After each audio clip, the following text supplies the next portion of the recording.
अस्सलाम वालेकुम तुसारी देखो यूट्यूब चैनल मैं द्वारा मेरा मोहम्मद जमाल ਤਾਂ ਅੱਜ ਸਾਡੇ सोन शहर ਦੇ ਵਿੱਚ ਇਹ मलिक अरशद ਦੀ थ्रेशर लगी खड़ी है ਤੇ मलिक अरशद ਸਾਨੂੰ ਇਹਦਾ ਖਲੋਤਾ ਹੈ ਤੇ याद है ये तू क्या करे खड़ा है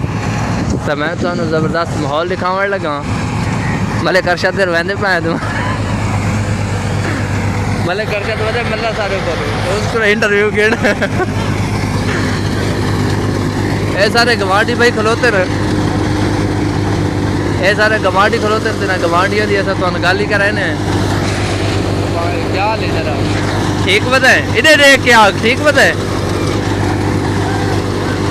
भले करशद मैंने मेरे करशद मैंने माल सारे को हाड़ती चाहिए इतना ही काट दी बेसोना सलाम अलैकुम कारिना पूरे महफल आलान सलाम कर सारे महफल आलान अस्सलाम वालेकुम सतारा अस्सलाम वालेकुम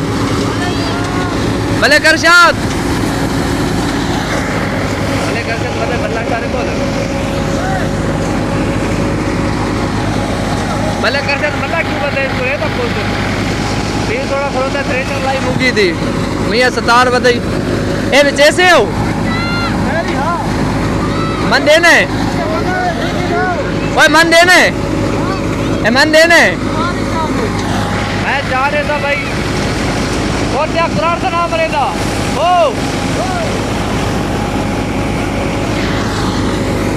मलिक बताए अरशद सारे को मल्ला तो ठीक है अल्लाह पाक खैर करे नगर शरीफ आ रहे हो माहौल लेके दो